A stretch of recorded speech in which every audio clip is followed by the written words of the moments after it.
Assalamualaikum warahmatullahi wabarakatuh. Tuan-tuan, terima kasih kerana menunggu. Saya dalam usaha dalam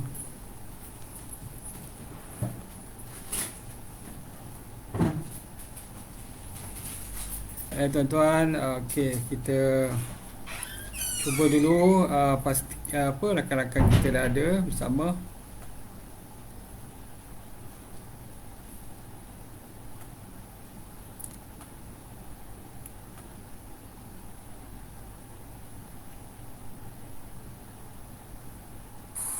Assalamualaikum warahmatullahi. Okey, kita insya-Allah kita akan mulakan sebentar lagi. Kita tunggu rakan-rakan kita yang lain insya-Allah.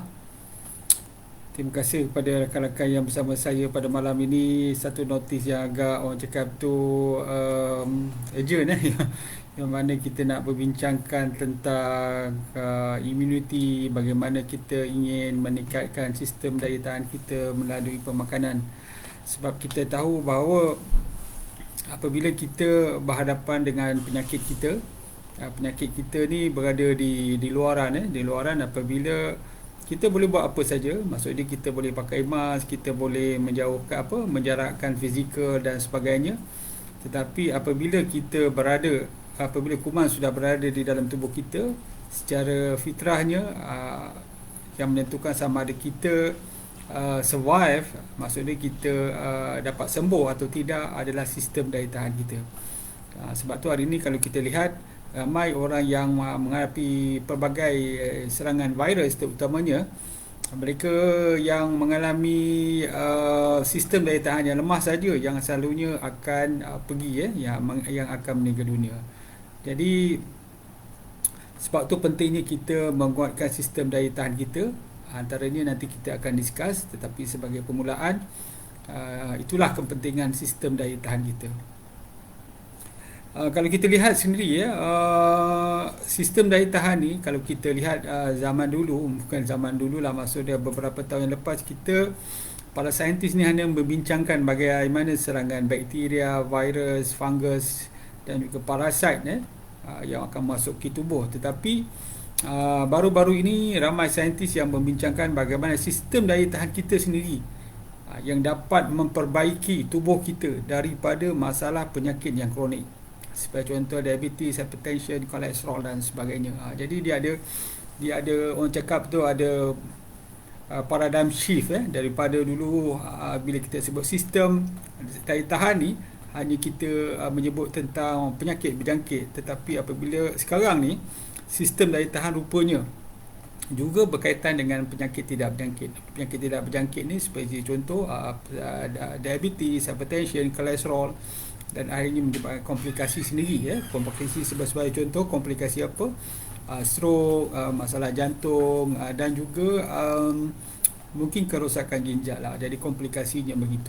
Begitu juga masalah sebagai contoh kanser. Certain kanser yang tentu juga menyebabkan masalah, disebabkan oleh masalah sistem daya tahan, dan juga autoimmune disease juga menyebabkan masalah sistem daya tahan. Hari ini alhamdulillah kita bercerita lagi tentang sistem daya tahan, yang mana kita punya sponsor kita Vitrasure akan menghadiahkan 3 botol 400 gram, 3 tin 400 gram untuk mereka yang berjaya menjawab soalan-soalan yang akan diberikan. Jadi tuan-tuan mungkin bila mendengar ni bolehlah ambil sikit note ambil note supaya apabila menjawab nanti dia akan mudah. Jadi terima kasih Puan Liza Ghaffar. Waalaikumsalam. Yang ini biasa mengikuti saya daripada awal dulu penglibatan saya dalam Saka Jabin sampai sekarang. Terima kasih. Saya minta maaf jika saya tidak dapat membaca nama tuan-tuan puan-puan. Muhammad Yusuf, Waalaikumsalam. Fatimah Abdullah, terima kasih Kak daripada Sarawak ni. Khairafiq Khairuddin, Waalaikumsalam. Sepi Perindu, Waalaikumsalam. Mazurah Abu, Waalaikumsalam. Zahra Hamzah, Junaida, Junaida Man, Waalaikumsalam. Salbiah Ali, Waalaikumsalam. Ni rakan saya dari Putrajaya ni, Raja Nuraini, Raja Omar. Terima kasih kerana bersama saya. Kita nak bincangkan secara ringkas tentang sistem daya tahan. bagaimana pemakanan terutamanya dapat meningkatkan sistem daya tahan. Saya akan berkongsi sikit, tuan-tuan harap bersabar. Saya akan cuba berkongsi slide saya. Mana dia punya ni?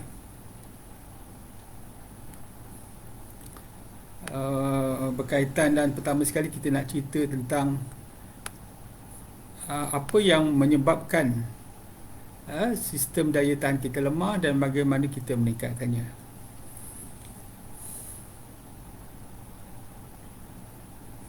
Okey, kita tengok lagi.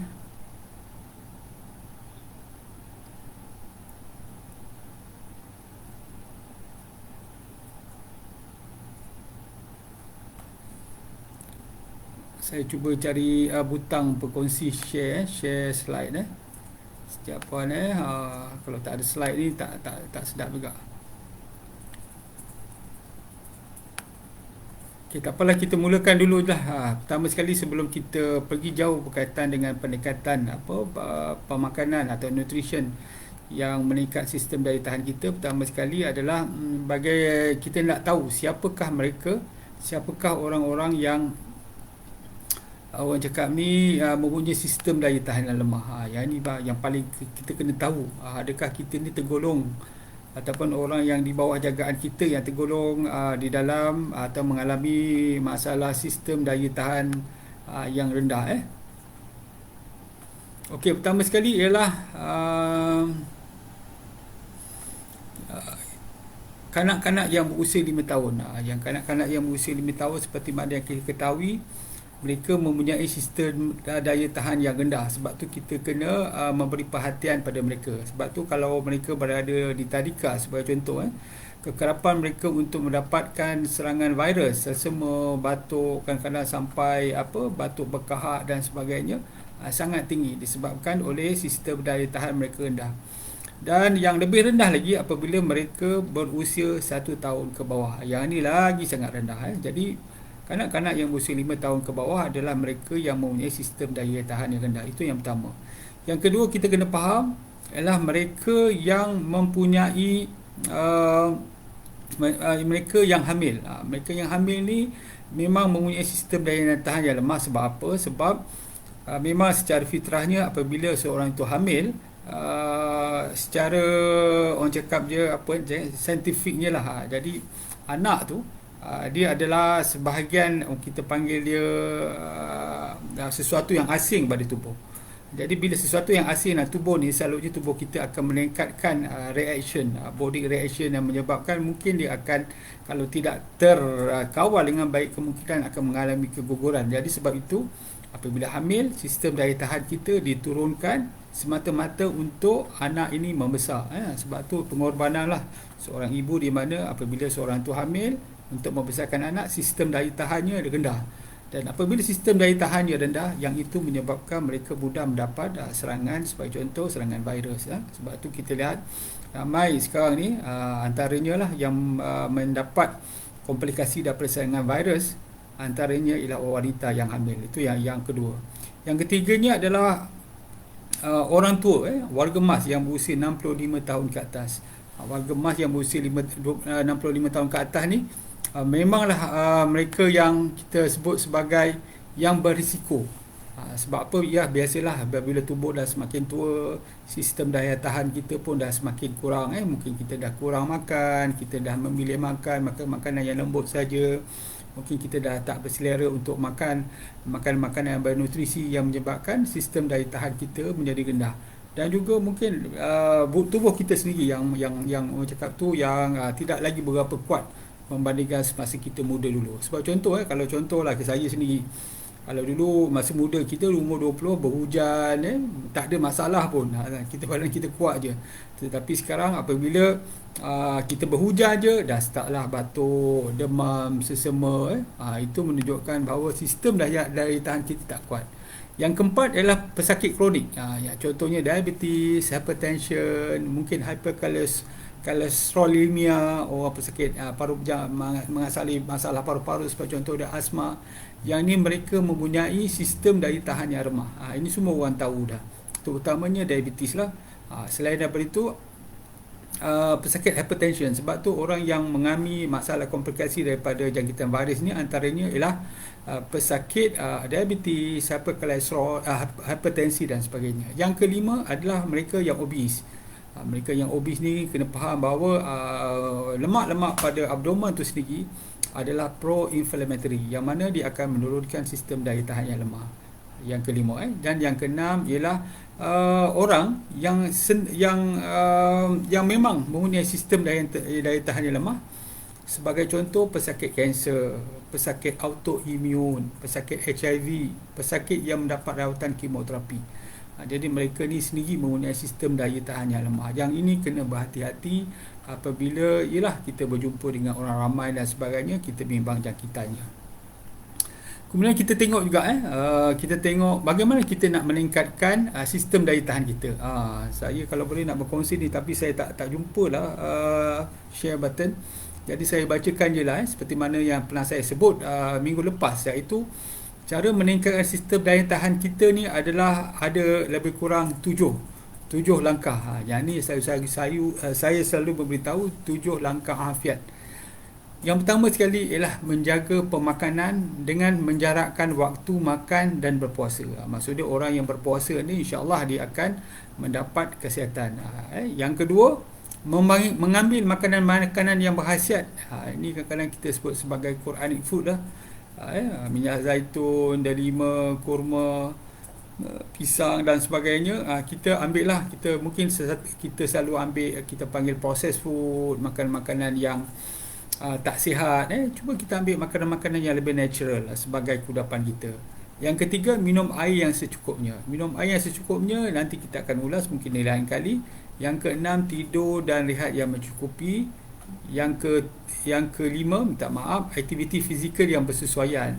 Mungkin kita boleh berjalan kaki, melakukan senaman regangan dan mungkin melakukan aerobik, aktiviti yang bersesuaian dengan stamina kita.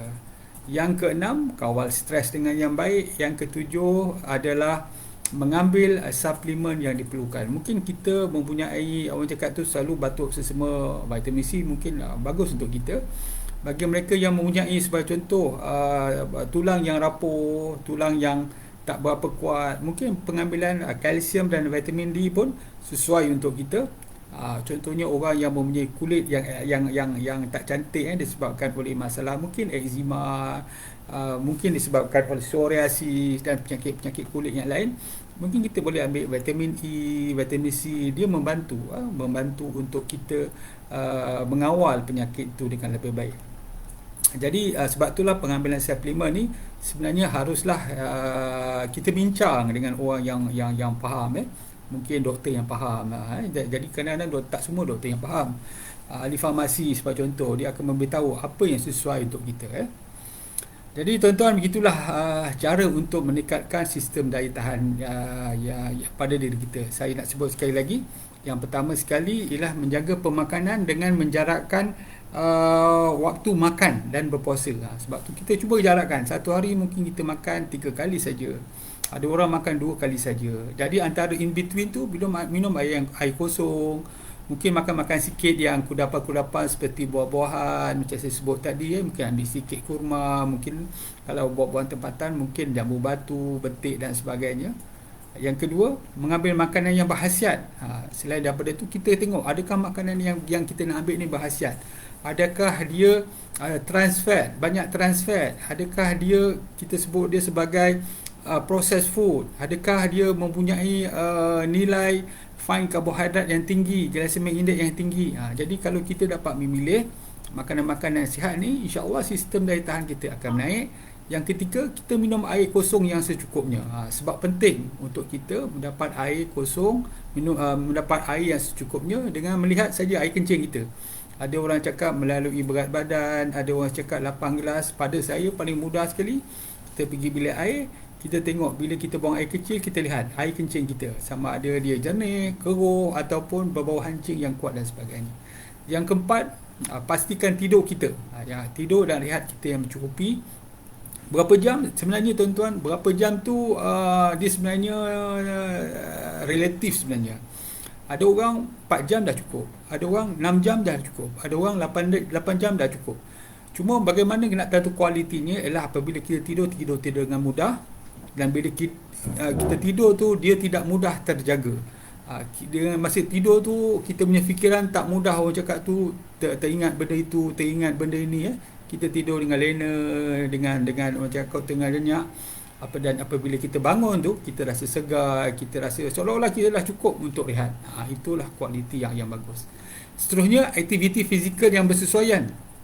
Ini yang selalu saya nak beritahu, bahawa kadang-kadang kita kena juga melakukan aktiviti, tetapi aktiviti kita jangan ikut orang lain. Contohnya orang dah biasa memanjat bukit, memanjat gunung, kita tak pernah kita nak cuba. Yang itulah kadang-kadang kalau kita tengok dalam surat khabar, ada yang meninggal di atas gunung, ada yang meninggal di bawah gunung, disebabkan oleh dia punya fitness tak ada. Jadi jangan ikut orang. Kalau kita rasa kita hanya mampu berjalan, banyakkan jalan kaki. Kalau kita mampu sebagai contoh berjoging, kita pun mungkin perbanyakkan berjoging. Jadi bergantung kepada fitness kita. Yang keenam, kawal stres dengan baik. Stres ni seperti mana yang kita ketahui memang ada. Setiap masa kita berada dalam stres. Sebab kita ni hidup di dunia kan, macam-macam cubaan, dugaan, yang mana kadang-kadang kita mampu lakukan atau ada mampu tak lakukan. Yang paling mencabar sekali apabila dia dah cuba menguji kesabaran kita, menguji keyakinan kita. Yang inilah kadang-kadang kita akan menjadi lebih stres. Terutamanya apabila kita dah ada anxiety, kita terfikir benda yang bukan-bukan, sehingga menyebabkan kita mungkin mengalami, kita panggil panic attack. Yang ini dah keadaan yang agak serius. Yang seterusnya seperti mana saya sebut tadi, yang ketujuh adalah mengambil suplemen yang diperlukan, dan saya dah sebutkan tadi. Jadi kita lihat sikit rakan-rakan kita yang mungkin berada bersama-sama dengan kita. Okey, Zara Hamzah, Waalaikumsalam. Junaidah Man tadi, Waalaikumsalam. Salbia Ali, Waalaikumsalam. Haji Nuraini tadi, Waalaikumsalam. Puan Liza Ghafar, terima kasih Puan. Muhammad Zamri Adam, Waalaikumsalam. Nursyah Wan Juso, Waalaikumsalam. Muhammad Zamri Adam, antara dia dah berkongsi dah tujuh langkah afiat, insyaAllah, yang dapat meningkatkan sistem daya tahan kita. Okey, Encik Khalid bertanya, doktor, kalau kita tiap-tiap hari makan buah, adakah dapat meningkatkan daya tahan? Kunci dia dalam pemakanan ni, Encik Khalid, ialah pertama sekali sederhana dari segi kuantiti dan juga frekuensi. Maksud dia, kita makan tu, kalau kita nak makan buah tu, boleh makan buah, tetapi janganlah terlalu banyak. Janganlah makanlah terlalu kurang. Kalau nak ambil buah tu sebagai contoh, mungkin hari ni kita boleh perbagaikan. Hari ni kita ambil betik, besok ambil jambu batu, lusa kita ambil makanan-makanan yang banyak fiber tetapi kurang gula. Apple, esoknya kita mungkin ambil sikit pisang, dan sebagainya. Yang ini sebagai sebantu. Ramai orang takut makan pisang, tetapi percayalah, kalau kita ambil dalam kuantiti yang sederhana dan tidak selalu, insya-Allah dia akan membantu kita. Okey, G Aurora, Waalaikumsalam. Fatimah Abdullah, okey, terima kasih. Jadi kita teruskan kepada kita punya bagaimana kita nak meningkatkan sistem daya tahan kita melalui pemakanan. Seperti mana yang kita ketahui, ada dalam kita dalam pemakanan ni ada benda yang kita tak boleh nak makan. Yang ini kita sebut sebagai pantang. Sebab tu setengah orang tu apabila dia nak sihat, dia kena pantang. Pantang ni penting. Dia ibarat, selalu saya cakap, tubuh kita ni ibarat kolam yang kotor. Tuan-tuan bayangkan, tubuh kita ni ibarat kolam yang kotor. Bagaimana kita nak membersihkan? Pertama sekali ialah air kotor yang masuk ke dalam kolam ni terpaksa kita hentikan. Yang inilah kita sebut sebagai pantang. Kalau kita biarkan saja air ni tetap masuk, konon-konon kita nak gantikan air, kita gantikan air baru, tetapi air kotor dia tetap masuk, dia tidak akan memberi kesan yang signifikan. Kita tak nampak perubahan dia. Lambat sangat, ataupun mungkin tak nampak apa-apa. Seolah-olah kita ambil ubat, dalam masa yang sama kita ambil racun. Jadi kita tak ada masalah, kita tak nampak dia punya kesan dia. Paling penting ialah kita kurangkan pengambilan tu. Pengambilan pantang ni, benda-benda yang kita pantang ni, racun ni. Jadi orang bertanya, apa dia racun dia? Pertama, racun dia ialah makan makanan yang berproses. Makanan-makanan yang berproses ni maksud dia makanan yang dah, orang cakap tu, kalau kita nak makan tu dia dah siap dah, awal-awal dah siap. Yang ini kita kalau boleh kita berhentikan. Sebab kalau kita makan, kemungkinan dia tidak memberikan manfaat kepada kita. Pertama sekali mungkin gulanya tinggi. Yang kedua disebabkan oleh kandungan garam yang tinggi. Yang ketiga mungkin dia ada pewarna. Sebab tu kalau kita tengok sausage, mungkin burger, mungkin dia letak pewarna sebab warna dia menjadi merah. Berbanding sebab contoh kita buat sendiri, burger kita ambil daging hancur, kita letak, kita parapkan, kita simpan. Esok kita tengok dah warna macam dah macam lebam itu. Tetapi mungkin burger ni warna merah saja, mungkin ada pewarna yang artificial. Maksud dia boleh ambil sikit-sikit, tetapi tetap apabila kita ambil kuantiti yang banyak berterusan, dia memberi kesan pada kita. Pewarna, kemudian mungkin ada perasa, kemudian ada pengawet. Jadi inilah makanan-makanan yang berproses ni, apabila kita ambil ni, dia akan memberikan kesan kepada kita. Itu yang pertama. Yang kedua, apa yang kena pantang? Makanan-makanan yang mempunyai glycemic yang indeks yang tinggi. Cuba kita tengok glycemic indeks yang tinggi yang mana? Yang mempunyai gula tambahan, gula putih tambahan, terutamanya glycemic index yang tinggi mempunyai gula tambahan. Sebab tu kalau makanan-makanan yang kita nak beli sebagai contoh, kita pastikan tidak ada gula tambahan. Kalau paling bagus sekalipun, kalau orang yang kita nak latih diri kita ni, terutama lidah kita ni, supaya tidak mengharapkan ataupun kita berasa nak sangat benda-benda yang manis, sebab nanti kita akan jadi craving. Maksud dia apa? Setengahnya adalah apabila kita mengalami sugar craving. Ni orang kadang-kadang dia heran, kadang-kadang badan macam lemau, tak bermaya, penat, tak boleh berfikir pagi-pagi, tapi tiba-tiba dapat ni teh tarik sebagai contoh, rasa macam segar, rasa macam otak pun dah terang. Yang inilah sugar craving sebenarnya. Sebab apa? Sebab otak kita ni biasa mengalami gula yang tinggi. Walaupun mungkin belum ada diabetes, tetapi dia biasa dengan gula yang tinggi. Tetapi satu hari tu mungkin kita dah start untuk kurangkan pengambilan gula tambah. Sebab gula tambah ni, glycemic ini tinggi, dia menyerap cepat di dalam tubuh apabila kita makan. Jadi apabila gula kita ni dah rendah sikit, walaupun normal, dah rendah, otak kita rasa ni macam ada something wrong, kata dia, tak ada tenaga. Itu yang menyebabkan kita rasa macam craving, terasa teringat nak manis-manis, ataupun terasa lemah, letih, lemau, sakit badan dan sebagainya. Minum teh tarik sebagai contoh, dia kita rasa macam segar. Yang itu dah sebut sebagai sugar craving.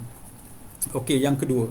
Yang ketiga, apa yang perlu kita elakkan? Yang ketiga ialah makanan-makanan yang ada trans fat. Trans fat ni seperti mana yang saya selalu beritahu, ada 3. Yang pertama sekali ialah apabila kita menggunakan minyak gorengan kita ni melebihi mungkin 3 hingga 5 kali. Bila dah bertukar warna minyak yang kita gunakan ni, kita selalu menggoreng ikan, menggoreng keropok, menggoreng pisang dan sebagainya, dia dah dipanaskan berkali-kali sehingga molekul dia dah bertukar. Yang ini akan bertukar menjadi trans fat, dan trans fat ni sangat membahaya pada tubuh kita. Selain daripada itu, trans fat juga terdapat pada sebagai contoh dalam creamer, dalam creamer kita. Creamer ni tuan-tuan dicipta untuk orang yang mengalami masalah lactose intolerance daripada susu. Jadi mereka tak boleh minum susu, jadi diciptakan creamer untuk mereka dapat rasa macam susu ni sebenarnya. Sebab tu, tetapi dia adalah trans fat. Trans fat membahaya kesihatan. Yang ketiga adalah margarine. Margarine sebab apa? Sebab apa? Selalunya liquid ni dalam suhu bilik ni dia adalah cecair, lemak, minyak dalam susu cair. Tetapi apabila kita tukar dia punya structure molekul dia, menyebabkan dalam suhu bilik pun, walaupun sepatutnya dia dalam keadaan cecair, tetapi dia dah menjadi pejal, dan kita sapukan kepada roti, pada biskut dan sebagainya, dia adalah trans fat. Trans fat termasuklah yang kita gunakan dalam industri pemakanan, contoh biskut dan sebagainya. Sebab tu orang yang diabetes, orang yang ada kolesterol, makan biskut, makan cookies dan sebagainya, dia susah untuk turunkan kolesterol dan gula. Itu antara yang saya nak sebutlah 3 tadi. Pertama sekali ada makanan yang berproses, makanan yang mempunyai glycemic index yang tinggi, makanan yang mempunyai trans fat, dan seterusnya. Kita kena pilih protein yang kita panggil healthy protein. Kita kena elakkan, kurangkanlah, kalau tak dapat nak elakkan, kurangkan protein daging merah.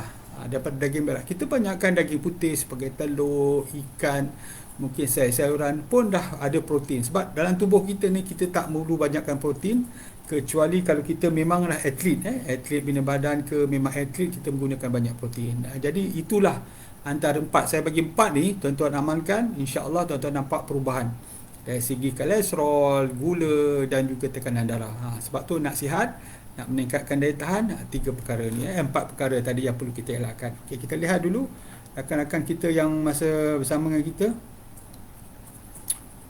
Okey, kita tengok G Aurora, Waalaikumsalam. Lepas tu Muhammad Zamri Adam, Doktor, cahaya matahari waktu bila yang terbaik? Waktu ia tegak di atas kepala.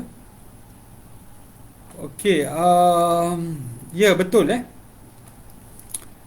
betul. Matahari ni pun, pendedahan kepada matahari ni sangat penting, sebab dia adalah sumber kepada vitamin D3. Vitamin D ni sangat penting pada tubuh kita. Sebab apa? Sebab vitamin D juga dia akan meningkatkan sistem daya tahan kita. Daya D, dia akan meningkatkan sistem daya tahan kita. Kalau dibuat kajian, dari kajian yang saya pernah baca, didapati kebanyakan penduduk dunia ni mengalami vitamin D insufficiency. Insufficiency maksud tak cukup.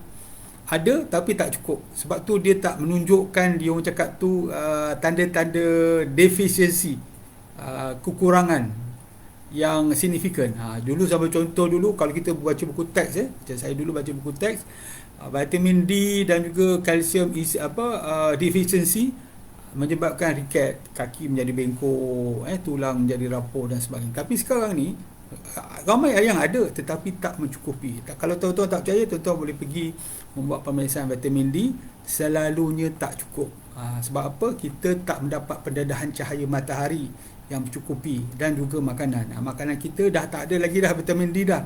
Kita banyak, sebagai contoh, ambil processed food. Bila ambil processed food, mana nak dapat tuan-tuan bernutrisi? Kita hanya dapat makronutrien, tetapi kita tak dapat mikronutrien, iaitu vitamin, mineral dan juga antioksidan. Kita tak dapat tu. Kita hanya dapat makro. Protein kita ada, karbohidrat kita ada, lemak ada, tetapi mikronutrien tak ada. Sebab tu ramai orang yang mengalaminya. Dah tak cukup melalui pemakanan. Kita juga selalunya tidak keluar rumah. Pergi kerja sebagai contoh, mungkin pukul 7, pukul 8, matahari belum panas lagi. Kita balik rumah pukul berapa? Pukul 5, pukul 6, pukul 7, matahari dah tak ada. Setiap hari almost. Ujung minggu patutnya kita keluar, kita tak keluar, kita penat, kita rehat, kita duduk rumah dan sebagainya. Pergi mall, tak ada matahari, duduk dalam pejabat, tak ada matahari. Yang ini menyebabkan kita mengalami insufficiency. Sebab tu yang terbaik waktu betul-betul panas, tetapi jangan terlalu lama, sebab dia ada ultraviolet, ultraviolet yang boleh merosakkan kulit kita. Mungkin dalam 10-15 minit, jangan pula kita pakai, kita panggil sunscreen. Bila kita sunscreen, dia tak absorb, jadi kita tak dapat apa. Sebab tu 15 minit, 20 minit waktu tengah hari, betul-betul tengah hari dah mencukupi, cuma jangan terlalu lama. Okey, kita tengok lagi. Terima kasih Puan Nursyah, Puan Nursyah Wan Yusof, kerana menulis 7 perkara yang dapat meningkatkan sistem daya tahan kita. Dia tanya, Nursyah tanya, kurang atau berhenti makanan yang berproses. Cara yang terbaik memang saya cakap tadi, memang berhenti terus. Kita tak mengambil makanan-makanan berproses, tetapi kadang-kadang dia agak sukar. Jadi langkah pertama, kita kurangkan dulu. Lepas tu kita berhenti. Ada setengah tu boleh terus, dia tak ambil lah, dia tak beli lagi lah. Dia kalau nak masak sambal, masak sendiri, masak asam pedas, giling cili sendiri, dia dah tak beli dah. Sebagai contoh, lada giling, cili giling dan sebagainya, dia buat sendiri. Tetapi itulah, kadang-kadang kita pun ada kekurangan masa, sebab tu kita kurangkan. Sekarang ni ada satu istilah yang kita sebut sebagai ultra processed food. Dulu processed food saja, sekarang ada ultra processed food. Maksud dia apa? Makanan yang kita makan ni dah tak ada apa-apa, tuan-tuan, hanya gula je. Cuba tuan-tuan bayangkan, ada tak kita pergi ke mall dan sebagainya, ada minuman ke, makanan ke, yang dah tak ada apa-apa dah tak ada vitamin, mineral dan juga antioksidan. Hanya ada apa? Hanya gula yang menyebabkan rasa sedap dan perasa. Konon-konon perasa koko tetapi bukan koko, tetapi perasa koko. Perasa strawberry, konon strawberry tetapi bukan strawberry. Begitulah. Rasa manis, sedap tetapi tak dapat apa-apa ya. Muhammad Zamri, okey. Terima kasih. Dah menyiapkan dah insya-Allah Junaida Abdul Rahman, Waalaikumsalam. Rakan saya ni Tuan Syed Najib, terima kasih kerana bersama. Di Aurora doktor, boleh ke kupas sikit berkaitan antara cirrhosis dengan pre-diabetic? Okey, insya-Allah nanti kita akan discuss di masa akan datang, sebab kita nak bagi tumpuan kepada pemakanan yang meningkatkan sistem daya tahan kita. Tip kurus, mungkin insya-Allah lah nanti saya akan bagi. Kalau tuan-tuan pernah melihat saya dulu 105, sekarang menjadi 75 insya-Allah lah kita akan berkongsi. Cik Puan Arda, untuk anak ex premature berumur 3 tahun, apa pilihan makanan suplemen booster imun? Sebab pika eater, sayur lah. Memang kanak-kanak sekarang ni kurang sayur, tak suka makan sayur. Jadi nak tak nak terpaksa jugalah kita memberikan sikit suplemen lah kalau dia orang tak nak langsung makan sayur ni, sebab sayur sajalah yang membekalkan vitamin, mineral dan juga antioksidan. Daging tak ada tuan-tuan, proses food pun tak ada. Sebab tu kadang-kadang terpaksa juga kita bagi. Nanti kita akan bincang juga hal ini mungkin di masa akan datang. Okey, terima kasih Songkok Sengit bersama saya. Lagi siapa lagi? Hanif, terima kasih. Junaida. Okey, kita nak teruskan. Okey, tentang pemakanan tadi kita ada lagi 15 minit lebih kurang pemakanan tadi. Jadi makanan kita ni tuan-tuan, kalau kita nak makan sebagai contoh, nak meningkatkan sistem daya tahan, kita kena ambil sungkurannya 2 kali pemakanan kita lah. Sebab tu bila kita makan tengah hari ke, makan malam, even kalau kita makan waktu sarapan pun, pastikan sayur-sayuran banyak, ada buah-buahan. Lepas tu ada whole grain. Whole grain tu kita boleh ambil sebagai contoh roti, roti whole grain, ataupun nasi, nasi kita boleh ambil parboiled rice, ataupun kita ambil beras perang, ataupun kita pagi-pagi kita boleh ambil oat dan sebagainya. Dia membantu kita dapat serat, multivitamin, kita dapat apa lagi, kita dapat mineral dan juga antioksidan. Itu paling penting. Sebab tu perbanyakkan. Sebab contoh kita nak makan nasi lemak, tak ada masalah. Cuma pastikan mungkin ada tomato, ada timun, ada telur, ada ikan bilis, ada kacang yang banyak. Sekarang ni kerana kita tengok nasi lemak pun timun sekeping kan, satu potong itu. Tomato tak ada. Yang ada sambal, sikit kacang dengan ikan bilis. Jadi dia tak mencukupi keperluan kita. Dan in between tu, tuan-tuan boleh ambil sebagai contoh pisang, apple, jambu batu dan banyak lagi buah-buahan yang sangat bagus pada kita. Jadi kalau kita sebagai contoh pergi ke pasar raya, belilah banyak sikit apple untuk seminggu, beli sikit pisang, beli sikit mungkin anggur sikit, beli sikit jambu batu. Jadi hari ini kita makan sebagai contoh, tengah hari tadi lepas makan kita ambil betik, besok pula mungkin kita ambil apa lagi, jambu batu, lepas tu kita ambil berlainan-lainan. Jadi sungkurannya buah-buahan ni perbanyakkan, paling kurang 2 kali sehari. Jadi kita nak pergi pula seterusnya tentang salah satu yang dapat meningkatkan sistem daya tahan kita adalah apabila kita mengambil, saya sebut tadi, ialah whole grain. Whole grain ni selalunya bagus sebab dia terutamanya yang mempunyai serat dan juga beta-glukan. Beta-glukan ni sebenarnya bagus untuk tubuh kita. Dia dapat menurunkan tahap kolesterol. Jadi salah satu cara untuk menurunkan tahap kolesterol, selain daripada mungkin ubat yang kita makan, mungkin minyak zaitun, mungkin fiber yang banyak, beta-glukan pun bagus untuk tubuh. Jadi beta-glukan ni dia sumber dia pertama sekali adalah bakteria. Kita boleh dapat daripada bakteria, cereal daripada oat dan barley. Kalau kita ada masalah, tak ada masalah gluten, kita boleh ambil cereal daripada oat dan barley. Kita boleh dapat daripada fungal, mushroom. Mushroom kita boleh masak mushroom untuk mungkin campur sikit dengan sayur kita. Dan yang keempatnya mungkin daripada yeast. Jadi beta glukan ni daripada bakteria, daripada fungal, daripada yeast dan juga daripada cereal. Sebab tu saya sebenarnya nak kongsikan tentang satu susu tuan-tuan lihat, dapat lihat ke ni, tentu susu Vitrasure. Saya nak bagikan percuma bagi sesiapa yang dapat menjawab soalan. 400 gram, besar, lebih besar daripada ni, 400 gram, bagi mereka yang dapat menjawab soalan di akhir rancangan nanti. Vitrasure ni dia bagus dia sebab dia mempunyai beta glukan. Beta glukan ni lah yang akan dapat meningkatkan sistem daya tahan kita antaranya. Selain daripada tu, dia juga mengandungi vitamin A, C, D, E, B6, B12, folate. Jadi bagi mereka yang nak meningkatkan sistem daya tahan, bagus. Dia juga ada mineral, zinc, iron, copper, selenium. Ini semua akan meningkatkan sistem daya tahan kita. Sebab tu saya sendiri bagi pesakit saya yang mana nak meningkat sistem daya tahan, kadang-kadang kita cadangkanlah ambil vitamin C, vitamin D, iron, zinc dan selenium. Kalau tak dapat selenium, at least ada 3 tu, vitamin C, vitamin D dan juga zinc. Di dalam ni ada ada yang cakap tu dalam dos yang kecil lah, sesuai untuk kita ambil. Vitamin A, vitamin C, vitamin D, vitamin E, vitamin B6, B12 dan folate. Zinc, iron, copper, selenium. Yang ni memang baguslah untuk kita meningkatkan sistem daya tahan kita. Banyak lagi sebenarnya dia punya kebaikan dia. Dia sebenarnya berasaskan soya. Sebab tu orang yang sesuai, kalau kita tengok siapakah mereka yang sesuai untuk mengambil Vitrasure ni, sebenarnya semua orang, tetapi yang lebih sesuai mungkin mereka yang sibuk. Jadi mereka yang sibuk ni bolehlah menggantikan makanan. Sebab contoh tak sempat nak bersarapan kan, kita sibuk, kita punya tempat kerja agak jauh, makin masa sejam perjalanan, jadi tak sempat. Jadi kita boleh, mungkin kita bancuhkan pagi-pagi tu, sama ada di tempat kerja atau sebelum kita bertolak, 4 sudu 4 sudu, masukkan dalam 185 ml air, dan kita boleh minum untuk mendapatkan dia punya keperluan tenaga kita. Ini sebagai contoh lah.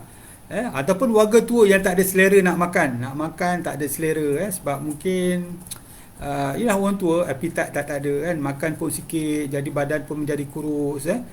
Jadi Vitrasure Gold ni bagus untuk mereka. Sebagai contoh, waktu pagi, waktu petang, bagus untuk mereka. Yang ketiga, pesakit selepas pembedahan yang belum sesuai untuk makanan pekerjaan. Doktor buat pembedahan, doktor kata yang ni mula doktor kata NBM, tak boleh tak boleh makan lagi. Kemudian doktor kata boleh makan benda yang lembut. Jadi minum susu antaranya dapat memberi tenaga pada dia dan juga bagus untuk meningkatkan sistem daya tahan. Sebab orang yang operation ni memang sistem daya tahan dia akan lebih menurun. Yang keempat, pesakit yang menggunakan tiub makanan, dah masuk dalam mulut, dia punya hidung ni, minta maaf, hidung dia ada tiub, nak makan tak boleh, mungkin ada sebab-sebab yang tertentu. Jadi apa yang boleh kita buat ialah kita buat susu, kita masukkan dalam dia. Dia bagus sebab apa? Dia bagi mereka yang mempunyai alahan protein susu lembu, makan je mungkin perut kembung, mungkin rasa berangin, mungkin rasa memulas, tak sesuai untuk mereka mengambil susu lembu. Ini susu berasaskan kacang soya, bagus untuk mereka. Dan bagi mereka yang pengamal vegetarian dan juga vegan, vegetarian dan vegan ni memang dia pantang untuk ambil haiwan di dalam pemakanan. Jadi ini berasaskan susu soya. Jadi antara yang bagus ni lah untuk meningkatkan sistem daya tahan, sebab yang ini mempunyai vitamin A, vitamin C, D, E, B6, B12, folate, zinc, iron, copper, selenium dan juga kalsium. Selain daripada itu, dia mempunyai beta glukan. Beta glukan ni daripada mana okey, saya tengok jap. Okey, daripada yeast. Yeast bagus untuk dia dapatkan yeast beta glukan, 100% protein soya. Lepas tu tinggi kalsium, vitamin D3, magnesium. Bagus untuk meningkat sistem daya tahan. Jadi tuan-tuan, insya-Allah kalau kita hari ini kita cerita sikit tentang pantang ataupun apa yang kita tak boleh nak makan untuk kita meningkatkan sistem daya tahan kita. Ya, kalau kita pantang, saya sebut 4 benda tadi. Benda yang kita pantang tadi, pertama sekali adalah kita sebut apa tadi? Pantang makanan yang berproses. Yang kedua kita sebut tadi, makanan yang mempunyai glycemic index yang tinggi. Yang ketiga tadi kita sebut tentang pantang yang mempunyai trans fat. Yang keempat tadi kita pantang dengan protein. Protein-protein yang sebagai contoh yang kena kurangkan, iaitu daging merah. Jadi kalau 4 ni tuan-tuan amalkan, insya-Allah dapat meningkat daya tahan.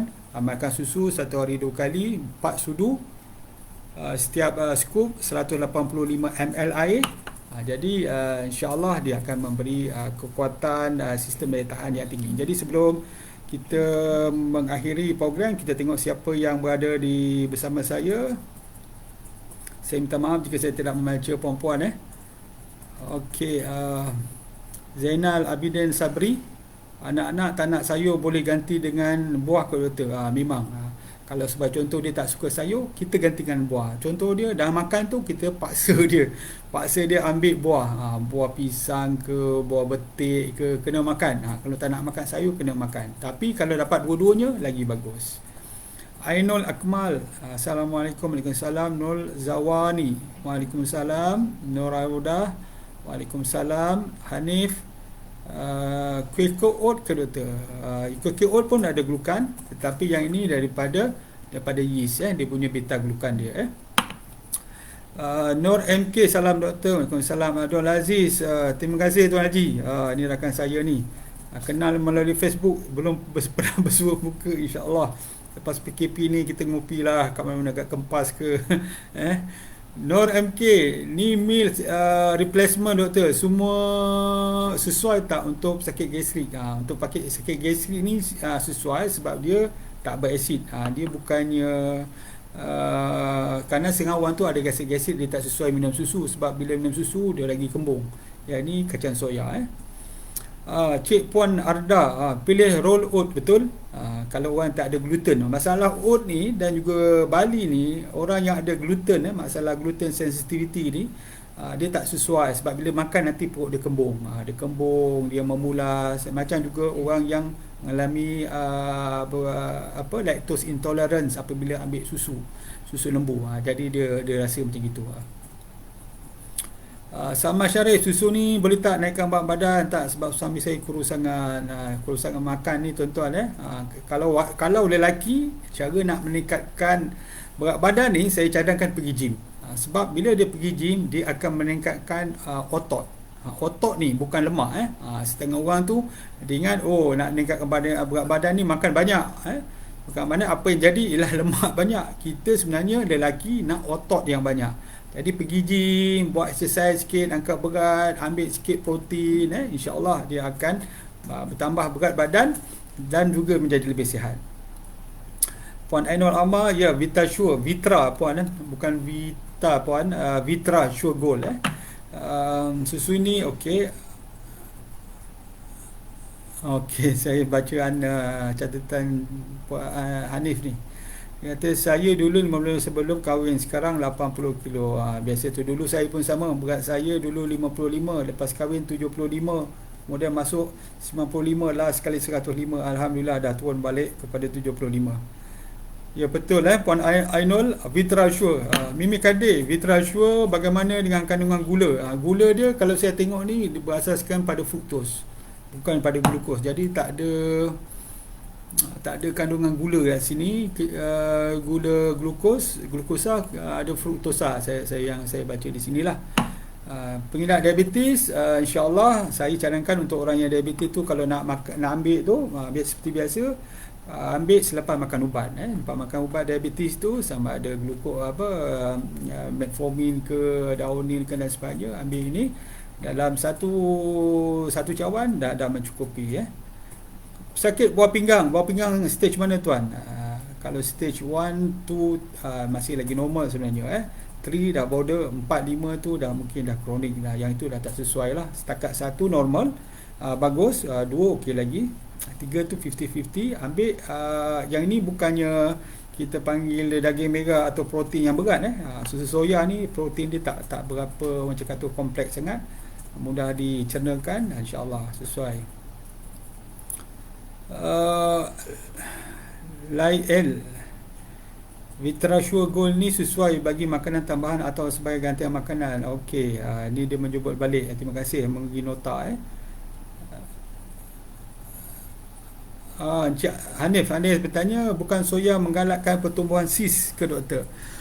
Sebenarnya saya tak jumpa lagi kajian menyatakan bahawa sis ni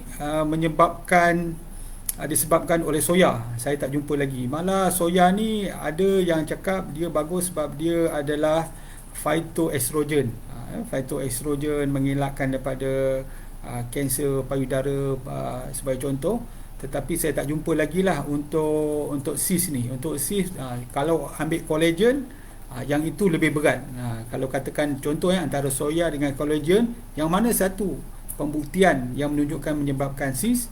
Pada saya collagen. Soya ni tak juga. Sebab soya ni kata orang, yelah lelaki minum soya ni boleh menyebabkan kemandulan. Tapi saya tengok orang yang minum soya ni, ramai orang Cina kan, dia ambil apa?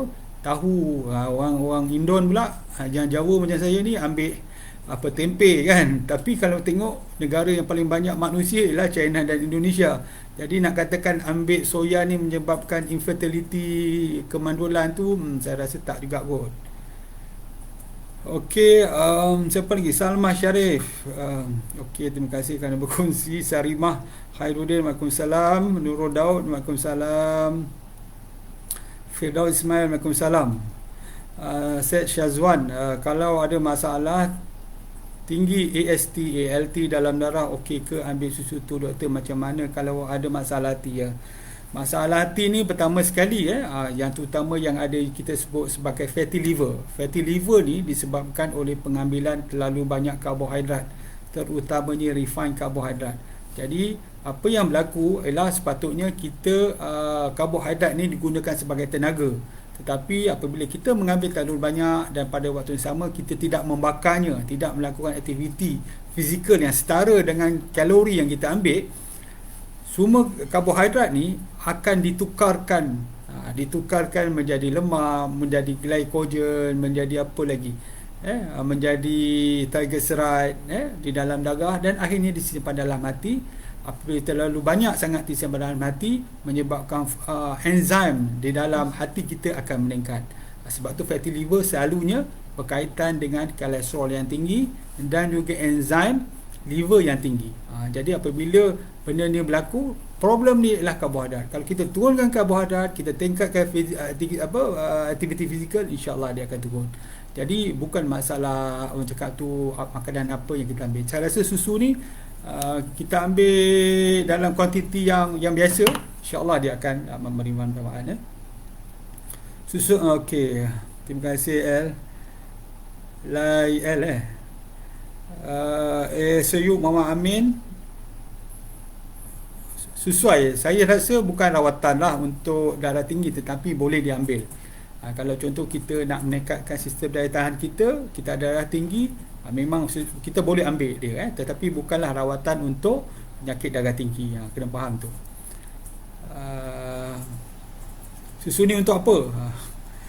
Itulah pelbagai tadi untuk meningkatkan sistem daya tahan kita lah, terutamanya sebab dia mengandungi beta glukan daripada yeast dan juga vitamin, multivitamin, vitamin apa yang ada, C, D, E, batu mineral, zinc, selenium, bagus untuk kita.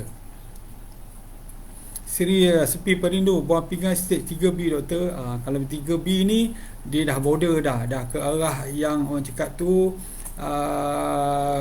ginjal yang semakin tidak berfungsi.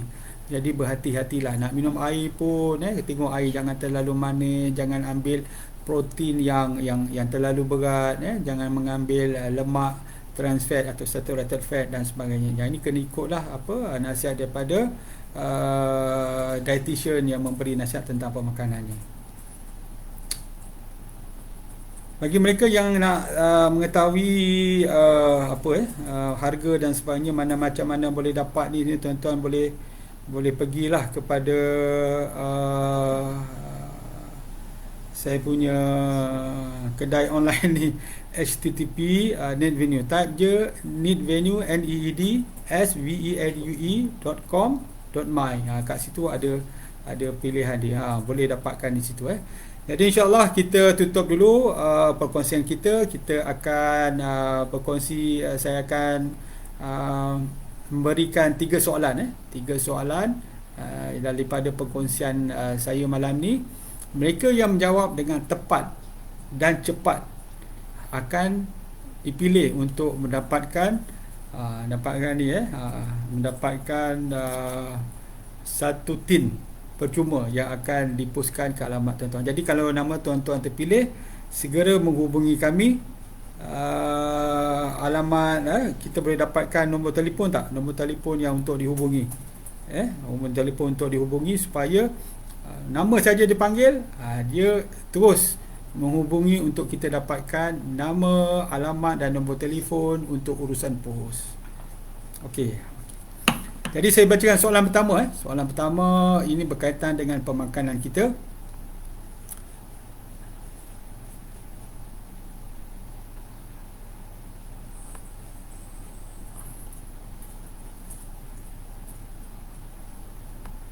Okey, apakah kebaikan atau kandungan di dalam Vitrasure ini yang meningkatkan sistem daya tahan kita?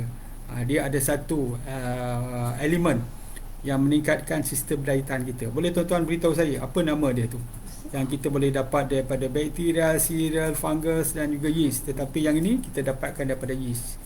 Apa dia yang dapat meningkatkan sistem daya tahan kita? Kita tengok rakan-rakan kita yang mungkin melihat balik nota-nota tadi tu, apa nama dia? Boleh tuan-tuan tengok apa daripada nota tadi, apa makanan, apa bahan yang meningkatkan sistem daya tahan kita. Bukan syuk, selain daripada tu. Okey dah. Okey, saya tengok yang pertama sekali yang jawab dengan betul adalah Nur MK. Nur MK ni kena jawab lah, kena WhatsApp saya 0197547391 untuk kita dapatkan nama penuh, alamat dan juga nombor telefon untuk pengposan. Yang lain saya minta maaf lah. Beta glukan, pentingnya beta glukan. Sebab tu kita nak guna pun air tak boleh air panas sangat lah.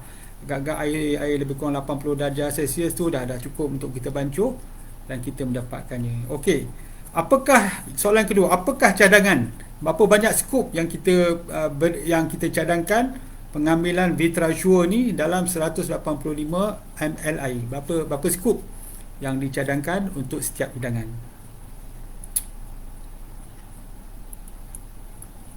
Okey, saya kita tengok cepat dan tepat. Berapa cadangan skop yang perlu diambil untuk setiap hidangan yang dicampur dengan 185 ml air? Apa skop? Orang yang dah jawab betul saya tak boleh jawab, saya tak dapat bagi kita bagi orang lain. Terima kasih Puan MK, Puan Nur MK memberi perhatian, memang jawab betul 4 skop. Tetapi kita bagi orang lain Puan, saya minta maaf kita nak bagi pada Puan Ainul Akmal Khosyairi. Puan Ainul tolong nanti scroll balik di atas nombor telefon yang perlu dihubungi supaya dapat pemberian apa orang cakap tu, sampel percuma sampel percuma. Okey, terima kasih. Dan soalan yang terakhir yang berkaitan dengan pemakanan kita, dalam kita usaha meningkatkan sistem daya tahan kita, berikan 2 makanan yang perlu kita cegah untuk meningkatkan sistem daya tahan kita. Saya dah sebut 4 tadi. Saya minta 2 pemakanan yang perlu dicegah supaya dapat meningkatkan sistem daya tahan kita. Mereka yang cepat dan tepat akan mendapat hadiah.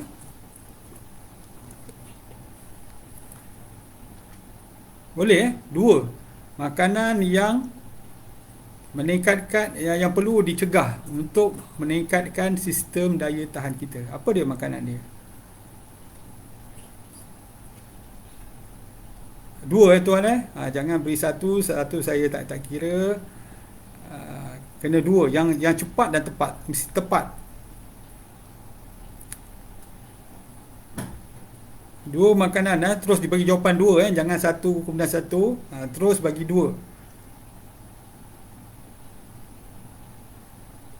Okey, saya umumkan Saya umumkan